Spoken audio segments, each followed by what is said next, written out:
11 రోజులు పూర్తి అయిపోయిన తర్వాత దీన్ని మన పూర్ణావతిగా చేసి పూర్ణావతి స్వామివారికి అర్పిస్తారు. అక్కడితో కార్యక్రమం పరిసమాప్తం అవుతుందండి. రోజు మూర్తి గారు ఎందుకు వచ్చింది ఆలోచన? గోదావరి తీరాన మీరు చేస్తున్నారు, ఈ చేస్తాం వల్ల అంటే కుటుంబానికి మంచిదా, జిల్లాకి మంచిదా, రాష్ట్రానికి మంచిదా, దేశానికి మంచిదా? మహాకుంభమేళ జరుగుతున్న సందర్భంలో మీరు చాలా పెద్ద యాగం మొదలెట్టారు. అతిరుద్ర మహాయజ్ఞం అంటే చాలా ఖర్చుతో కూడుకున్న వ్యవహారం.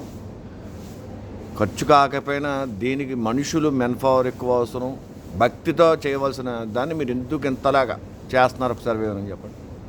ముందుగా అందరికీ నమస్కారం అండి. నా పేరు ఆదినారాయణ మూర్తి. భోగలింగేశ్వర ఆధ్యాత్మిక ధార్మిక దేవా సమితిలో నేను ఒక సభ్యుడినండి. ఈ సంస్థ మేము మొదలుపెట్టి అయ్యప్ప గారు చెప్పినట్టుగా 4 సంవత్సరాల నుంచి మేము రన్ చేస్తున్నామండి. దీని మా ప్రధాన ఉద్దేశం హిందుత్వాన్ని కాపాడడం ఒక అంశం, అలాగే అందరినీ ఒక తాటి మీద రప్పించాలి. ఇక్కడ జాతి వివక్షత లేకుండా, పెద్ద చిన్న తేడా లేకుండా, డబ్బు ఉన్నవాళ్ళు లేని వాళ్ళు కాకుండా అందరినీ ఒక తాటి మీద తీసుకొచ్చి చేయాలన్న సదుద్దేశంతో మేము ఈ కార్యక్రమం మొదలెట్టామండి. ఇంత పెద్ద కార్యక్రమాలు ఎవరన్నా చేసుకోవాలన్నా సరే ముందుకు రావాలంటే చాలా ఖర్చుతో కూడుకున్న పని.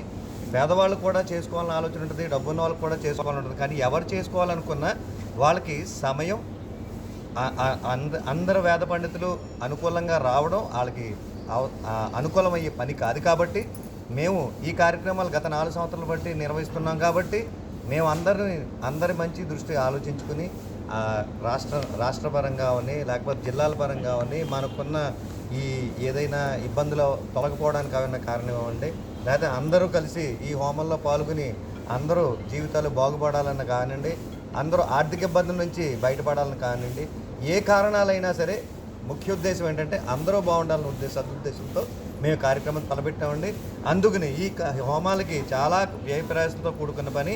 మాకు ఎప్పటి నుంచో మేము చేస్తున్న కారణం చేత మాకు అందరూ కూడా మేము చేస్తున్న పనిని ప్రోత్సహిస్తూ ఎప్పటికప్పుడు మేము దీన్ని అంతకంతకు పెంచుకుంటూ వెళ్తుంటే వాళ్ళు కూడా చాలా ఇంట్రెస్టెడ్గా వచ్చి మా దగ్గరికి ముందుకొచ్చి మేము సహాయం చేస్తాను వాళ్ళు చాలామంది వాలంటీర్గా వచ్చి మరి మా దగ్గర చేస్తున్నారండి. దీనివల్ల ఉపయోగం ఏంటి అంటే ఇప్పుడు ఎవరైనా పెద్ద పెద్ద హోమాలు చేసుకుంటే వాళ్ళు ఇండివిజువల్గా చేసుకుని వాళ్ళు లక్షలు ఖర్చు పెట్టుకుంటారండి. అలాంటప్పుడు చిన్నవాళ్ళు కూడా మేము ఈ కార్యక్రమాలు పాల్గొంచుకోవాలి, మాకు దైవానుగ్రహం కావాలనుకుంటారు. అలాంటి వాళ్ళందరినీ కూడా అందరినీ దృష్టిలో పెట్టుకుని ఉన్నవాళ్ళు మాకు ఇక్కడ ఆర్థికంగా సహాయం చేస్తున్నారు, లేని వాళ్ళకి సంతృప్తి పడేలాగా మేము ఈ హోమాలు నిర్వహించడం జరుగుతుందండి.